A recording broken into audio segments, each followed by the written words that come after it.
When your ears are burning, unraveling an English idiom.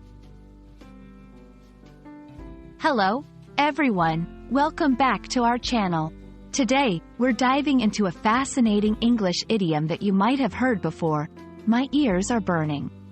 This phrase can be puzzling, especially for English language learners.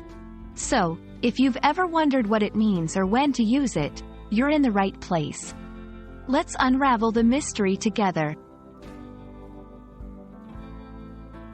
The expression, "my ears are burning," is an idiom that people use to indicate they have a feeling or suspicion that others are talking about them, especially in their absence.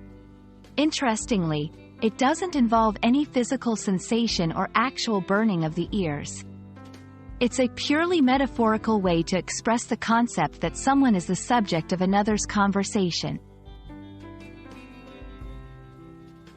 The origin of "my ears are burning" is somewhat murky, but it's believed to date back to ancient Roman times. Romans had a saying, "Tinita aurium," which translates to "ringing of the ears," and they thought it indicated that someone was speaking about the person experiencing it.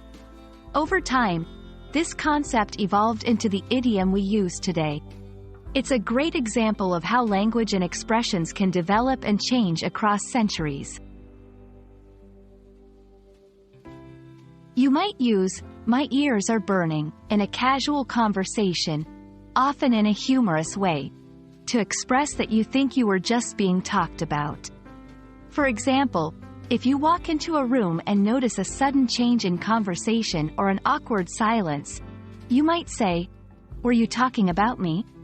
My ears are burning." It's important to note that this phrase is generally used in informal settings among friends or family.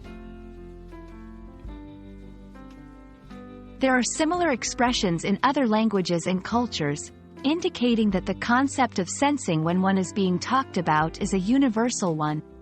For instance, in some cultures, there's a belief that if your ears are itching, someone is speaking about you. These variations highlight the fascinating ways different societies interpret and express similar human experiences. So, the next time you hear someone say, "My ears are burning," you'll know exactly what they mean. It's a light-hearted way to acknowledge that we sometimes sense when we're the topic of conversation. We hope this exploration into the idiom has been enlightening and fun. Thanks for watching, and remember, the beauty of language learning is in discovering the stories behind the words we use. See you in our next video.